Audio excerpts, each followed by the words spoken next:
ঈদের নামাজ পড়ার সঠিক নিয়ম ভিডিওটি কেউ টান দিবেন না, ইনশাআল্লাহ সুন্দরভাবে বুঝিয়ে দিব। আপনি যখন ঈদগাহে ইমাম সাহেবের সাথে নামাজ পড়বেন, ইমাম সাহেব সর্বপ্রথম আল্লাহু আকবার বলে হাত বাঁধবেন, আপনিও হাত বাঁধবেন। তারপর ইমাম সাহেব সানা পড়বেন। সানা পড়ার পর ইমাম সাহেব অতিরিক্ত 3 বার তাকবীর দিবেন। আল্লাহু আকবার বলবেন, হাত ছেড়ে দিবেন। দ্বিতীয়বার আল্লাহু আকবার বলবেন, হাত ছেড়ে দিবেন। তৃতীয়বার আল্লাহু আকবার বলবেন, হাত বেঁধে নিবেন। হাত বাঁধার পর ইমাম সাহেব সূরাতুল ফাতিহা এবং অন্য আরেকটি সূরা মিলাবেন। তারপরে রুকুতে যাবেন, সিজদা করবেন, প্রথম রাকাত কমপ্লিট করবেন। প্রথম রাকাত কমপ্লিট করার পর ইমাম সাহেব আল্লাহু আকবার বলে দাঁড়ানোর পর ইমাম সাহেব সূরাতুল ফাতিহা পড়বেন, অন্য আরেকটি সূরা মিলাবেন।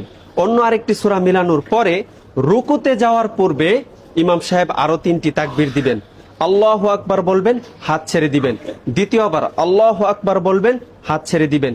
তৃতীয়বার আল্লাহু আকবার বলবেন, হাত ছেড়ে দিবেন। চতুর্থ তাকবীর আল্লাহু আকবার বলে রুকুতে চলে যাবেন।